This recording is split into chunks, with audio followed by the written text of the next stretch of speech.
Jangan lupa ya di-subscribe dan nyalakan lonceng notifikasinya. Abang duluan.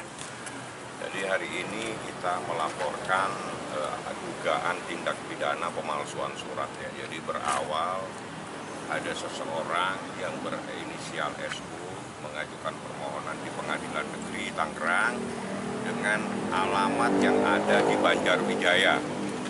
Banjarwijaya di Blok apa Mas? Itu ada di permohonannya, nanti biar bisa secara jelas ya. Jadi dasar itu saya komunikasikan dengan ini kok ada penetapan tahun 2018 ya. Jadi ada beberapa hal, alamat dan agama. Kita komunikasikan dengan Niki. Saya selanjutnya datang ke kelurahan menanyakan ke RT dan RW apakah ada seseorang yang bernama Sajat Putra tinggal di sana. Ya, jadi kita tanyakan secara tegas. Ternyata ada surat dari kelurahan yang pada intinya tidak ada seseorang yang bernama SU tersebut ya. Jadi ini ada suratnya secara tegas. Nah, berdasarkan hal tersebut hari ini kami datang ke Polres Metro Tangerang Kota. Konsultasi awalnya apakah ada unsur pidana dari perbuatan tersebut. Setelah kita konsultasikan, pada akhirnya kita membuat keputusan, membuat laporan dugaan tindak pidana pemalsuan pasal 266. Berapa tahun itu Mas? Berapa tahunnya? Iya, 7 tahun. 7 tahun.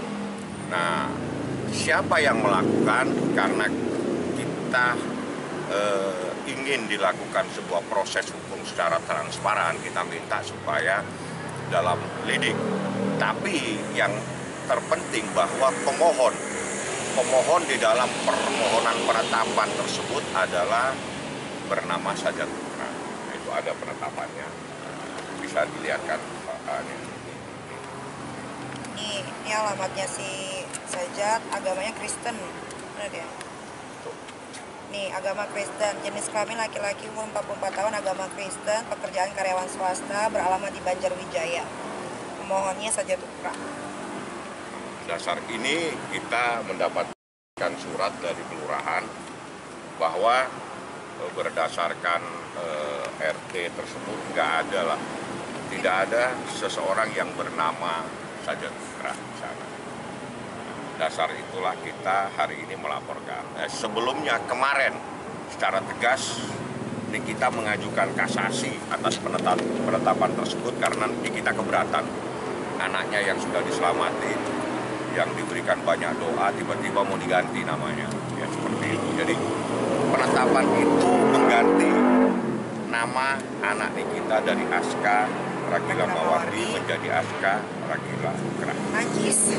Nah, itulah masalahnya. Jadi ada hal-hal termasuk ada kaitannya dengan kewarganegaraan seseorang. Jadi ini kita merasa keberatan karena selama ini dialah yang membesarkan, yang banting tulang dari kecil sampai besar. Nah, kita melaporkan hari ini dan alhamdulillah direspon sangat baik oleh Polres sehingga kita diterima oleh penyidiknya, diberikan wawasan tentang kasus ini seperti apa. Nah, akhir ini kita sudah melaporkan, tadi tanda lapornya mana-mana MP-nya. Berarti soal perubahan nama ya, akte? Sebetulnya intisarinya bukan itu. Kalau perubahan nama itu kami mengajukan kasasi. Jadi beda. Dari pihak sananya? Ya, jadi ada permohonan penetapan yang dilakukan oleh SU untuk merubah nama anak kita. Nah, dalam proses perubahan ini dia mencantumkan identitasnya bertempat tinggal di Banjarwijaya. Nah, ini yang jadi masalah. Nah, karena ada aturan terhadap orang asing itu mengajukan permohonannya di mana. Ada kaitannya sama hak asuh anak nggak sih kan itu?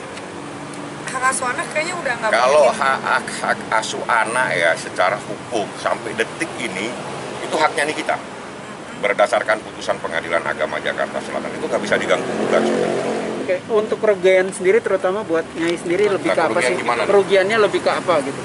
Kerugiannya lebih ke jijik. Kenapa Pak? Karena mendingan naruh nama almarhum bokap daripada nama dia. Kan yang biayain bukan dia. Lahir sendiri, besarin sendiri, udah gede dilaporin polisi, sekarang suruh ganti nama. Kan aneh-aneh. Tuh. Nah, tapi sebelumnya ada permohonan juga atau mungkin kontak ke Nyai gitu? Nggak ada, dia tuh nggak berani kontak gue langsung. Cari-cari ulah aja terus tuh. Kemarin kan Jakarta udah nggak bisa failed semua. Tiba-tiba dia lari ke pengadilan Tangerang gitu. Di pengadilan Tangerang permohonannya disetujui, tapi dengan pemalsuan dan identitas dan agama gitu. Nah, mungkin itu menjadi senjata juga Bang untuk bermanuver balik gitu. Ya ini kita laporkan. Jadi sebetulnya begini, kita bisa saja tutup mata ya, kita anggap udahlah nggak usah dipusingin. Tapi sebetulnya ini adalah akibat perbuatan daripada dia sendiri. Jadi selama ini dia selalu merongrong kita yang selama ini membesarkan anaknya dari kecil, dilaporin lah segala macam lah, sehingga pada akhirnya kita dengan persoalan seperti ini pun kita melaporkan. Sebetulnya bisa saja, nggak usah digubris, tutup mata aja lah kita. Tapi saya pikir ini karena Niki sering dilaporin dengan hal-hal yang nggak masuk akal, akhirnya kita cari. Nah ini kita dapatkan bahwa ada seseorang yang mengaku bertempat tinggal, dan ini dalam proses hukum dia mengajukan. Ya, dalam proses hukum mengajukan penetapan untuk merubah nama seseorang dengan identitas seperti yang tadi. Nah kami dapatkan data resmi dari kelurahan, dari RT, tidak ada identitas tersebut bertempat tinggal di sana. Kami konsultasikan dengan penyidik, memenuhi tidak unsur pemalsuan surat di dalam peristiwa ini, terpenuhi. Artinya ada unsur pidananya. Dasar itulah kita hari ini datang untuk melaporkannya. Dan kami sudah dapatkan laporan, sudah diterima. Pasalnya? Nah, pasalnya 266. Alamat gue di blur ya, nomor telepon M. Pasalnya dulu? Pasal 266. Pasal 266 Terkait pemalsuan surat, menyuruh menempatkan keterangan palsu dalam akta otentik. Jadi penetapan pengadilan itu adalah akta otentik.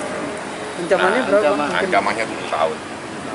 Ini memang udah proses sidang atau gimana? Belum. Yang mana? Yang soal dia Penetapan itu bersifat volunteer ya, artinya expert, jadi nggak ada pihak. Jadi ini kita nggak tahu.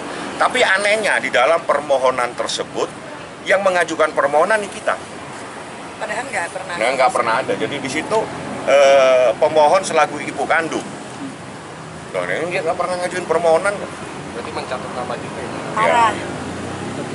Berarti Nyai sendiri artinya berhubungan dengan anak nggak pernah tinggal diem gitu ya? Enggak. Anak yang diusik gitu. Kan kalian tahu dari brojol sampai besar segala macam kan sendiri gitu. Tiba-tiba datang nih pasukan cikungunya kan, selalu ganggu gitu, gue nggak ngerti.